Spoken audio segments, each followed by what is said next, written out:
Je m'appelle Blaise Achoki, je suis doctorant en épidémiologie et une thèse que je réalise en co-tutelle entre l'Université d'Abomey-Calavi et l'Université de Limoges et grâce à l'appui de l'ambassade de France. Aujourd'hui, je suis très heureux de vous accueillir dans le centre, dans le cadre de France Aluminée, qui est dédié à la découverte du Centre de développement et de recherche des médicaments.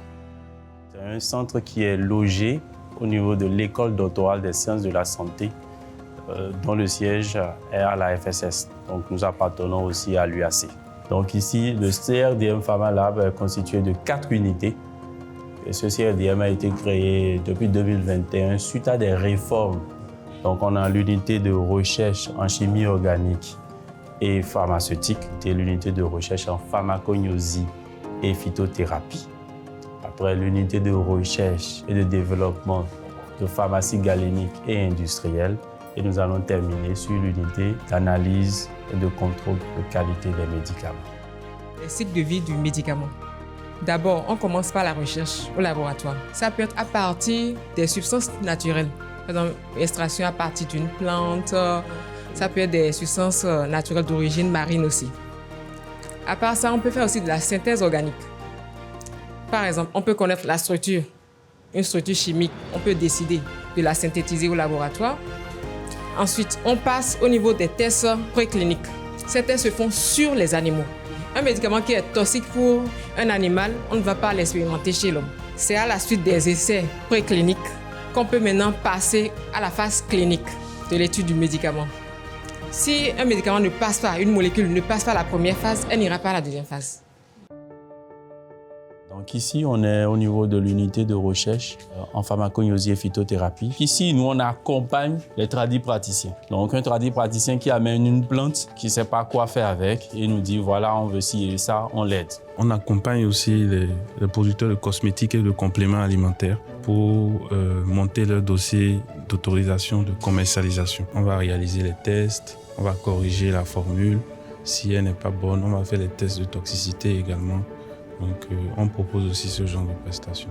Donc, quand je finis de faire mon comprimé, j'ai cet appareil qui me sert de faire la dissolution. Donc, il faut que moi, je m'assure que le comprimé que vous voulez avaler là, dans l'organisme, ça va se dissoudre. Je finis de faire le comprimé, je fais d'abord la friabilité. Donc, grâce à cet appareil, moi, j'essaie de régler ce qu'on appelle la dureté de mon comprimé. Quand je fais mon médicament et que je veux mettre sur le marché, il y a un test. Sans ce test, je ne peux pas vous dire pendant combien de temps votre médicament va résister dans le système ou bien quand est-ce qu'il faut l'utiliser, comment l'utiliser.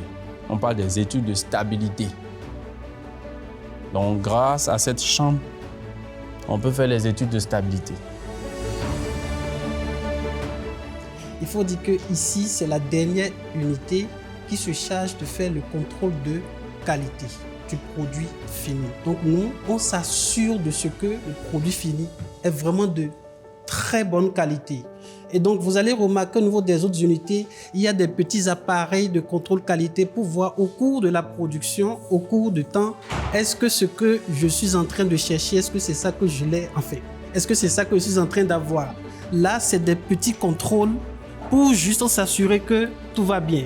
Alors ici, ça regroupe tout ce qui est contrôle qualité, c'est-à-dire les contrôles qualité. Le contrôle qualité est beaucoup plus poussé. Parce qu'à ce moment-là, je pourrais en fait faire des analyses sans connaître ce qui est dans cette molécule, parce que je ne sais pas actuellement ce qui est dans ce comprimé. Mais avec le LCMS, je pourrais chercher à déterminer quelles sont les traces au niveau chimique qui sont présentes dans cet échantillon inconnu-là. Et aujourd'hui, cette sortie nous donne l'occasion, en tant qu'épidémiologiste, de découvrir davantage, par exemple, tout ce qui se passe avant le processus clinique, donc de validation des médicaments. Et donc, cette sortie nous permet de découvrir, en quelque sorte, les différentes étapes à partir de l'identification des principes actifs qui conduisent à la mise en place d'un produit.